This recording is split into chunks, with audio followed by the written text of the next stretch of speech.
Bharatiya Janata party జాతీయ అధ్యక్షుడు నడ్డా ఇప్పుడు ఆయన మంత్రిగా కూడా ఉన్నారు.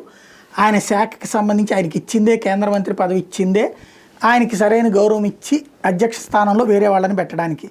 ఆయన టర్మ్ పూర్తయిపోయింది 2023లోనే. కానీ ఎలక్షన్స్ ముందు జాతీయ అధ్యక్షుడిని మారిస్తే ప్రాబ్లం అవుతుందని ఆయనకి ఎక్స్టెండ్ చేశారు ఒక ఏడాది. ఎక్స్టెండ్ చేసి ఏడాది అయ్యి ఇంకొక ఏడాది కూడా అయిపోవచ్చింది. ఇంతవరకు కొత్త అధ్యక్షుడిని పెట్టలేదు. అదేదో ఆర్ఎస్ఎస్ వాళ్ళు ఒక పేరు చెప్తున్నారు, బీజేపీ వాళ్ళు అందుకు అంగీకరించట్లేదు, నరేంద్ర మోడీ అందుకు అంగీకరించట్లేదు, వీళ్ళిద్దరి మధ్య డిస్ప్యూట్స్ వచ్చినాయి అనేటువంటిది ఒక ప్రచారం జరుగుతోంది. వీటన్నిటి మధ్యన ఇప్పుడు తాజాగా ఇంకో పక్కన సంస్థాగత నిర్మాణం చేసుకుంటూ వెళ్ళిపోయింది భారతీయ జనతా పార్టీ.